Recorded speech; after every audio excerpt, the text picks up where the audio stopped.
Hey guys, welcome back to my kitchen. Today we're making delicious and crunchy keto granola bars. Let's go.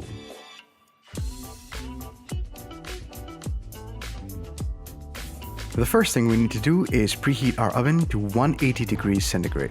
Next, we're going to measure out some nuts. So we're going to start with 30 grams of raw peanuts, followed by 30 grams of raw almonds. And then I've got some Brazil nuts lying around, so 30 grams of Brazil nuts. You can basically use any keto-friendly high-fiber nuts you have lying around. I've also got some macadamia nuts here, and I'm going to throw in about 20 grams worth.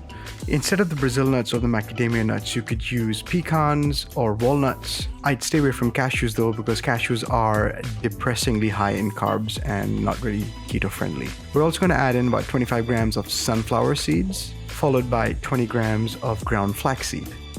The sweetener we're using today is erythritol. I find that erythritol bakes really well and handles temperature really well, so it's my go-to when I'm baking anything sweet. We're going to throw in about 30 grams of that. Once you've got all these things measured out, we're going to bring out our food processor into which we're going to pour our granola mixture, and we're going to add a pinch of sea salt to balance out the sweetness of the erythritol. We're going to start pulsing the nuts so we have sort of a gravelly texture. Being careful not to over pulse because we don't want any fine powder. In a separate bowl, we're going to take one egg white and whisk till we have soft peaks. To the egg, we're going to add 1 teaspoon of vanilla extract. Then we're going to add 2 tablespoons of delicious, creamy, unsweetened peanut butter. This is just going to help everything hold together. Once you've added the peanut butter, we're going to bring our granola mixture and pour it straight into our egg mixture. Here's a pro tip. If you grab the blade of the food processor through the opening underneath with your finger, you can both grip and invert the bowl with one hand, leaving the other hand free to scoop with a spatula.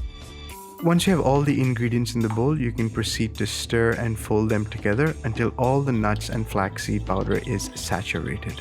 The mixture will become sticky and deepen in color. Once you're happy with the consistency of the mixture, we're going to pour it out onto a parchment or silicone-lined baking sheet and just roughly press it into a square shape. Using a large flat object like a pastry scraper really makes this process a lot easier. Just to make sure everything is nice and flat, I'm going to press it down with another silicone sheet and this little cutting board. Now that everything is uniform and flat, we're just going to neaten up our edges with our pastry scraper and then proceed to section into individual granola bars. Once cut to your liking, it's time to stick these in the oven where they will remain for 18 to 20 minutes. Since I had all this time to kill, I thought, hey, why not try and do a keto chocolate icing? So in a large bowl, I mixed together 3 teaspoons of erythritol, 3 teaspoons of cocoa powder, and 3 teaspoons of coconut oil. I also added a pinch of sea salt and then proceeded to whisk these together over a bain-marie. That wasn't going too well, so I thought I'd add a tablespoon of butter as well. Disaster successfully averted, I returned the mixture to the bain-marie and continued to mix until I had a smooth chocolatey paste. Cocoa powder can be quite fragile in the absence of cocoa butter, so I'm taking it on and off the heat to make sure I don't burn anything. This is also a good time to mix in a half teaspoon of vanilla. The bars have been baking for about 10 minutes and they tend to fuse together, so it's a good idea to take them out and go across your cut lines one more time. Once everything is unstuck, back in the oven they go to finish baking.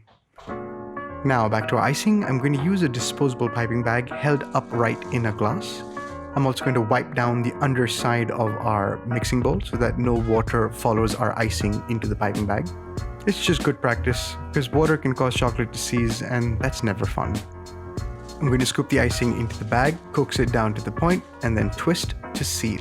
I'm going to leave the piping bag in the mixing bowl, which I will return to the bain-marie to keep warm, and then remove our granola bars from the oven because they are done. They're looking golden brown and are hard to the touch. And they also smell incredible.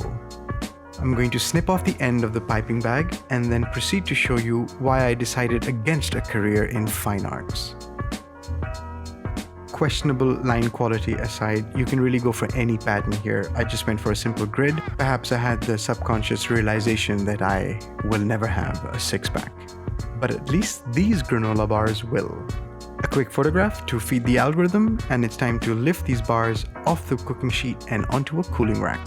Once the bars have come down to room temperature and the chocolate is firmed up, they're good to go. Thank you guys for watching. I hope you enjoyed this video and I hope that you give this recipe a try. Don't forget to like, follow, share and subscribe, and as always, be safe, be happy, and eat well.